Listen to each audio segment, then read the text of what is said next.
Bem, recebi uma pergunta muito boa, assim, por que os idosos têm menos febre? Eu vou explicar para você por que é importante você entender isso, o quanto isso pode salvar a vida de alguém que você gosta ou a sua mesmo, você entender isso, né? E como funciona o cérebro, né? A gente tem no nosso cérebro regiões que são responsáveis, né? Região relacionada ao hipotálamo, né? São regiões muito, muito importantes e responsáveis pela regulação do nosso corpo como um todo. E uma das coisas que ela regula é a temperatura corporal. E a temperatura corporal nossa, ela, todo mundo sabe, né? 36 graus, mas ela tem variações. Por isso que quando a gente fala febre, né? Fulano está com febre de 40 graus, 39, tudo isso, porque a temperatura dele desregulou por alguma doença infecciosa, na maioria das vezes, e a temperatura subiu. Então o corpo da gente, ele modifica, ele se altera por uma série de coisas, para justamente tentar manter a temperatura. Então, quando você está com a temperatura corporal muito alta, você começa a suar. É a defesa do seu corpo para expelir aquilo ali e reduzir a temperatura. Às vezes você começa a se tremer, às vezes você tem você fica mais prostrado, você fica mais parado, para justamente você não ter nenhum tipo... Então, assim, muitos fatores vão agir no seu corpo para controlar a temperatura.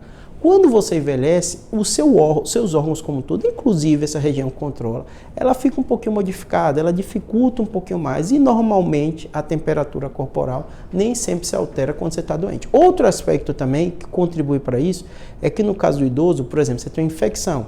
E essa infecção, teoricamente, no mais jovem, é subir a temperatura. No idoso, o sistema imunológico dele não está tão potente e muitas vezes não secreta ou libera uma série de citocinas e substâncias que são também, que dão a reação ao nosso corpo que faz a temperatura subir.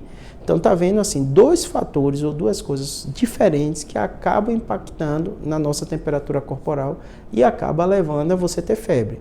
O idoso está diferente, o sistema imunológico dele, normalmente ele não está tão bom quanto o do jovem, então ele reage menos a esses processos inflamatórios, às infecções, tudo isso, e também a região do nosso cérebro que controla isso. E aí tem um pequeno detalhe, o que acontece com o idoso? Ele tem infecção muitas vezes, entre aspas, silenciosa ou com pouquíssimo sintoma, e às vezes chega no hospital numa sepsemia, é quando ele está confuso que a família leva e fala, mas ele não está com febre, não está se queixando de nada. Por quê? Infecção urinária a gente vê com frequência. Já tive alguns casos de pacientes que acompanhava, que de repente ele fica confuso, a família leva achando que é por causa do tumor cerebral que a gente acompanhava, quando vai ver a infecção urinária avançada, com sepse, com tudo, mas não fez febre. A pessoa nunca imaginou que alguém ia estar com infecção com a temperatura corporal sem ter subido. Idoso. Então você tem que ficar muito atento. Você pode salvar uma vida se você entende que nem sempre o idoso tem a temperatura... Aí você pode até pensar, mas Júlio, mas como é que eu vou notar se a temperatura não sobe?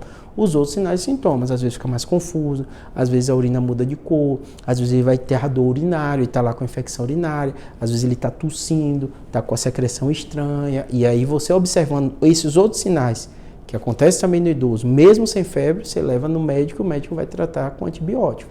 Colher exame de sangue, tudo isso para ver, tá bom? Pedir exame de imagem.